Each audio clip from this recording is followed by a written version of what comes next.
Hello friends, இன்றைக்கி நம்ம சேனலில் வெள்ளை கொண்டக்கடலை கறி எப்படி பண்ணலான்னு பார்க்கலாம். அதுக்கு ஒரு 200 கிராம் கொண்டக்கடலை எடுத்து ஊற வச்சு வேக வச்சு வச்சுருக்கிறேன். அது கூடவே ஒரு பெரிய வெங்காயம், 2 பச்சை மிளகாய், நான் 5 பூண்டு, ஒரு சின்ன துண்டு இஞ்சி எல்லாம் பொடியாக கட் பண்ணி வச்சுருக்கேன்.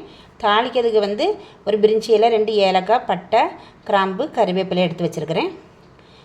ஒரு தக்காளி, ஒரு கிண்ணம் இது தேங்காயும் எடுத்து வச்சுருக்கேன். தக்காளியை பொடியாக கட் பண்ணி வச்சுருக்கிறேன். அது கூடவே 1.5 spoon வத்தப்பொடி, மல்லிப்பொடி, 1 spoon garam masala, 1/2 spoon மஞ்சள் பொடி எடுத்து வச்சுருக்கிறேன். இனி தாளிக்கிறதுக்கு அடுப்பில் ஒரு கடாய் வச்சுருக்கேன். கடாய் சூடாயினோடனே அதில் கொஞ்சம் எண்ணெய் ஊற்றிக்கலாம். எண்ணெய் சூடானதும் அதில் நம்ம தாளிக்கைக்கு எடுத்து வச்சுருக்க பட்டை, ஏலம், பிரிஞ்சி இலை எல்லாம் போட்டுக்கலாம்.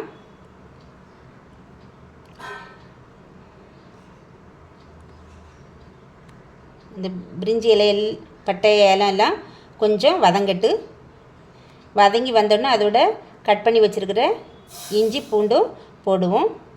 இஞ்சி பூண்டும் கொஞ்சம் வதங்கணும். கொஞ்சம் வதங்கி நல்லா வாசனை வரணும். அது வதங்கி வந்தோடனே நம்ம சின்ன வெங்காயம், பெரிய வெங்காயம் கட் பண்ணி வச்சுருக்கல, அதையும் பச்சை மிளகாயும் போடலாம். பச்சை மிளகாவும் வெங்காயம் கொஞ்சம் வதங்கணும். இது கோல்டன் கலரில் கொஞ்சம் வதங்கி கண்ணாடி பருவத்தில் வர்றது வரைக்கும் கொஞ்சம் வதக்கி விடணும்.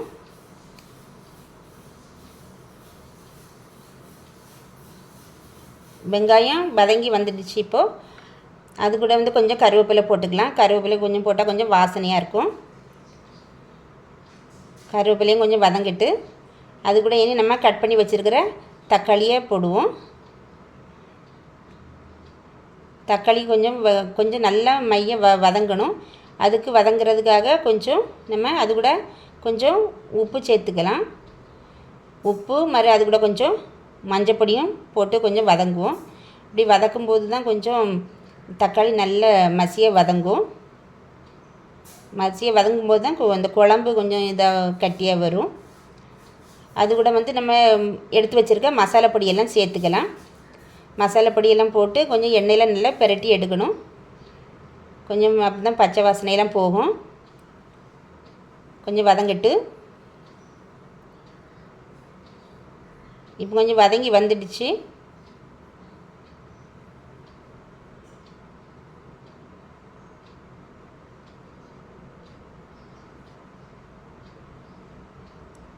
அது கூட இனி நம்ம வேக வச்சுருக்க கடலையும் ஆட் பண்ணிக்கிறோம். கடலையை போட்டு கொஞ்சம் அந்த மிளகு, தக்காளி, வெங்காயம் இதோடு எல்லாம் சேர்த்து கொஞ்சம் கிளறி விடுவோம். எல்லாம் ஒன்றா கலந்து வரட்டு. கலந்து கொஞ்சம் கொதிக்க விடுவோம். அது கூட இனி நம்ம அரைச்சி வச்சுருக்க தேங்காய் விழுதை ஆட் பண்ணிக்கலாம். தேங்காய் விழுதை ஆட் பண்ணி கொஞ்சம் தண்ணியும் ஆட் பண்ணிக்குவோம். தண்ணி அதுக்கு நம்ம குழம்புக்கு தேவையான தண்ணியெல்லாம் அது கூட சேர்த்து ஆட் பண்ணி கலந்து விடுவோம். கலந்து விட்டுட்டு நம்ம இனி இது கடலைக்கறிக்கு தேவையான உப்பு சேர்த்துக்கலாம். உப்பு சேர்த்து நல்லா கொதிக்க விடணும். அதுக்கு பிறகு அதுக்கு மேலே கொஞ்சம் நல்ல மிளகு பொடி போட்டுக்கணும். நல்ல மிளகு பொடி போடணும். அப்புறம் கொத்தமல்லி கீரை போடணும். கொத்தமல்லி கீரை போட்டு நல்லா குழம்பு கொதித்து நல்லா எல்லாம் சேர்ந்து வரட்டு. அப்புறம் உப்பு டேஸ்ட்லாம் கொஞ்சம் பார்த்துக்கலாம். நம்ம நல்லா கொதிச்சிட்ருக்கு.